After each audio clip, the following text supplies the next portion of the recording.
Carta 3. ¿Vale la pena tanto sufrimiento a cambio de libertad?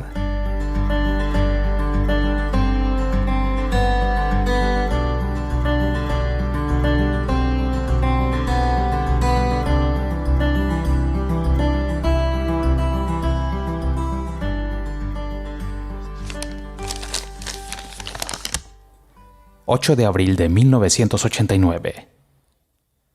Querido Greg, confío que todo va bien contigo y tu familia.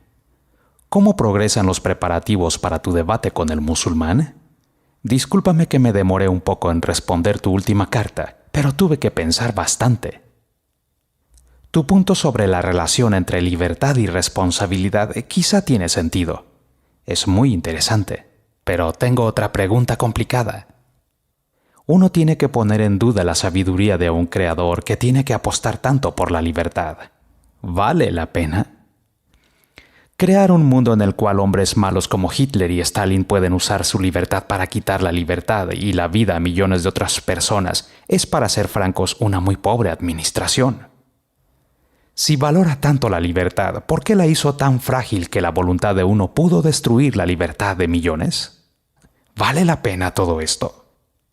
La libertad es buena, pero no estoy seguro que valga la pena ante todo el mal y el dolor que vemos en este mundo. Estoy seguro que si pudiera preguntarle a la niña que violaron y mutilaron, ella me diría que no valió la pena.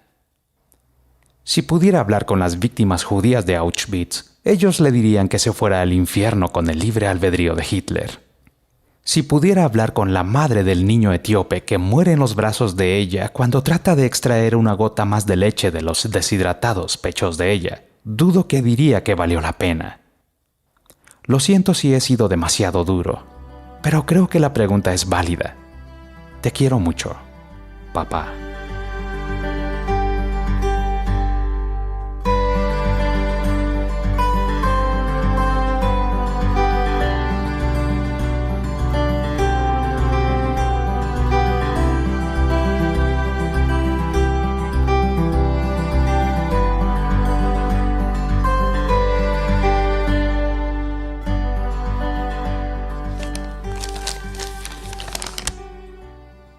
...11 de abril de 1989... Querido papá, aprecio la seriedad con que está tomando nuestra correspondencia. Está poniendo en ella con toda claridad una gran cantidad de pensamientos, lo que aprecio mucho. Sus preguntas son dignas de una respuesta. Hay 4 puntos que quisiera analizar en respuesta a su pregunta. Primero, el riesgo de la libertad debe estar en proporción directa con su potencial para bien. Si yo tengo la libertad de amar a una persona solamente, tengo la libertad de herir a una persona solamente. Si tengo la libertad de amarla un poco, tengo la libertad de herirla un poco. Si puedo amarla mucho, puedo herirla mucho, y así por el estilo. El hecho de que nosotros los humanos tengamos un potencial tan grande para hacer el mal, me indica que también tenemos un tremendo potencial para hacer el bien. Sí, en el mundo hay Hitler y Stalin, pero también hay Ralph Wallenberg, Madre Teresa, Martin Luther King Jr. Y no me imagino cómo podríamos tener los últimos sin al menos la posibilidad de tener los primeros. Si tenemos el potencial para oprimir y matar a millones, es porque también tenemos el potencial de libertar y amar a millones. Puedo entender por qué usted pudiera ver esto como mala administración, y quizá lo sería si hubiera alguna otra forma de hacer las cosas. Pero no creo que la haya. Para mí la proporcionalidad entre las posibilidades de lo bueno y lo malo inherente a la libertad es lo que llamamos una verdad metafísica. Es como los 3 lados de un triángulo. Si usted tiene libertad, tiene que correr este riesgo. ¿Valdrá la pena todo esto? Este es mi segundo punto. Bajo el impacto de una tragedia de horribles proporciones, es comprensible que uno pudiera pensar que no. Pero piensa en estas 3 cosas. Primero, en nuestras propias vidas sabemos que el amor puede causar dolor. A menudo amar a otra persona, criar a los hijos, desarrollar amistades profundas, nos causa mucho sufrimiento. Yo sé que usted ha experimentado su cuota de esto en su propia vida. La gente nos rechaza. Las personas mueren, los hijos se rebelan, etc. Y sin embargo seguimos amando. Por lo general nos referimos a esto como cobarde, como trágico y como terriblemente enfermizo.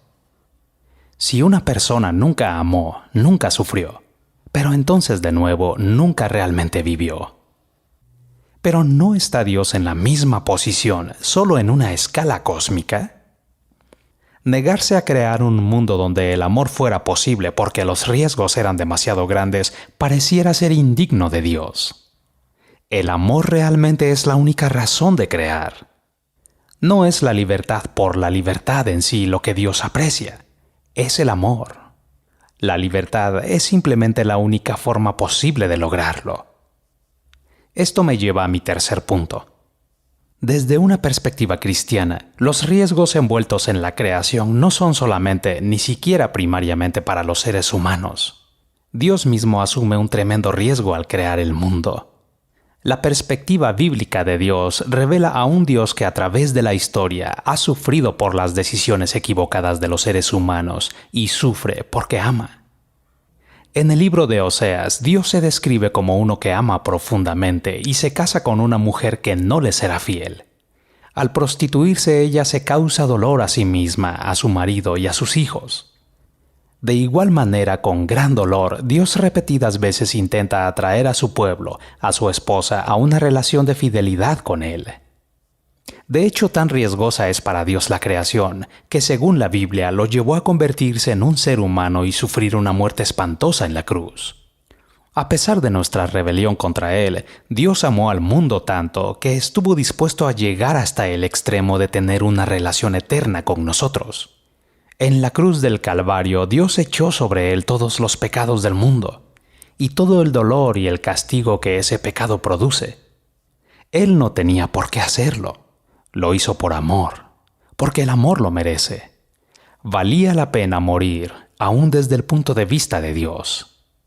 Y esto me lleva al cuarto punto. Necesitamos hacer la pregunta de si el amor es digno visto desde la perspectiva más amplia posible.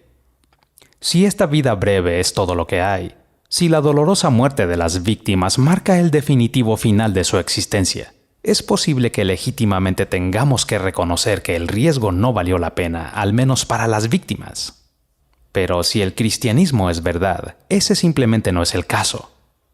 Nuestras vidas temporales y terrenales son solo un preludio de lo que habrán de ser para siempre.